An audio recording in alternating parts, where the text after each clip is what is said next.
Chú xí này có một tay của này bên sẽ dễ dễ chứ cái chiên qua rồi là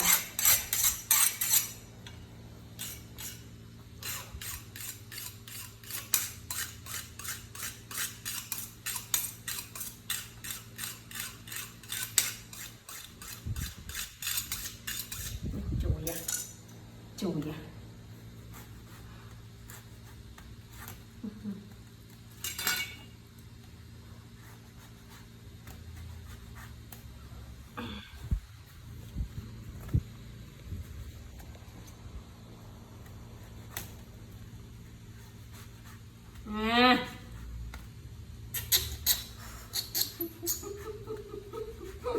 à chờ cái khẩn này vậy đây là pưng mà nó lên mất đầy mua sự bộ sẽ là mất đầy còn có ban ngang tê nó chờ nó cho xem rồi con ban ngang cái cỡ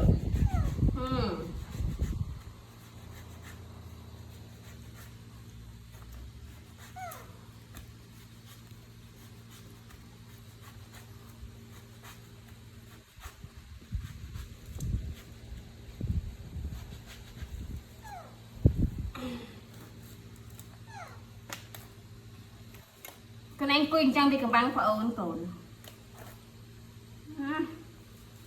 nhạt à bông nhạt đó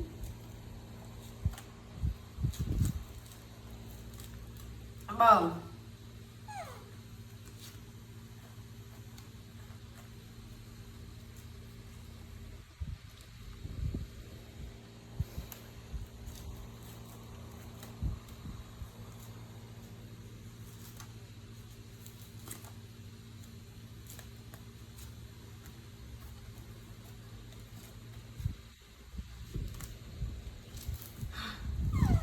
mà chùm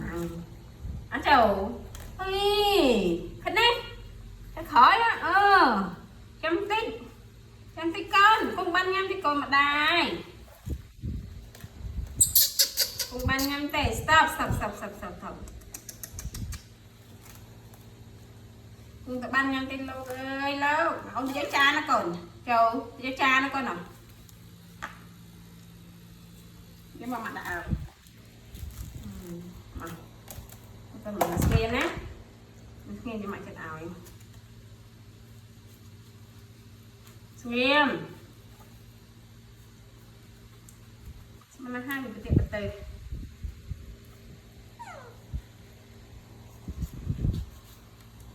skin san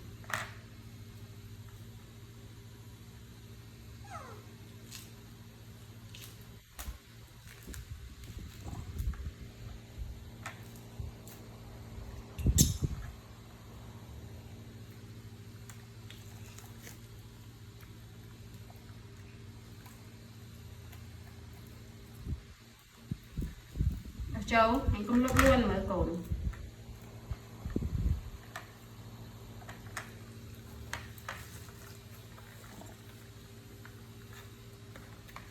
cái này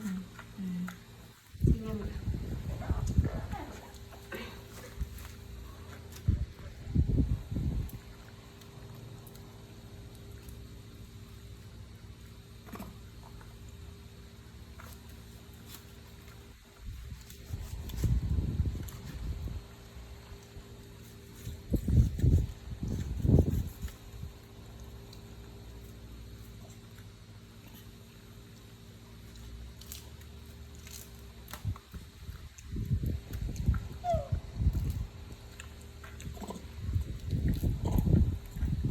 Châu ơi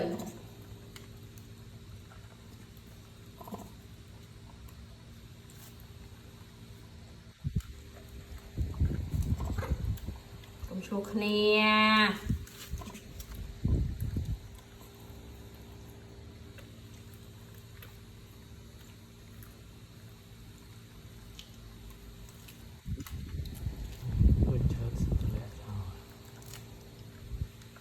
tao kê nó đậm mình ngâm lép ấy nè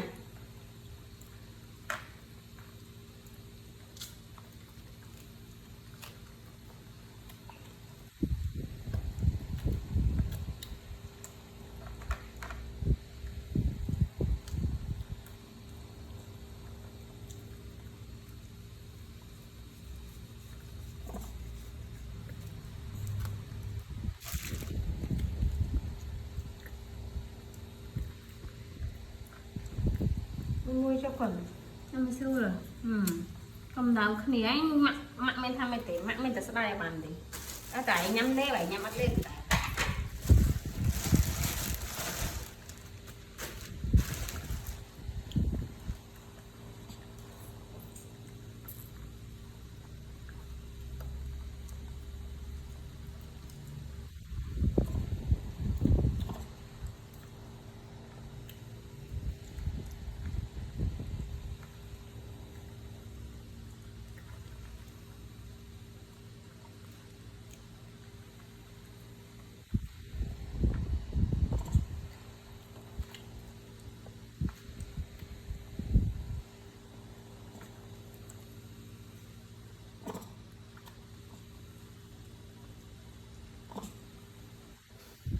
không chua nha còn nhà máy xương tới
mình hãy khang lên lên cô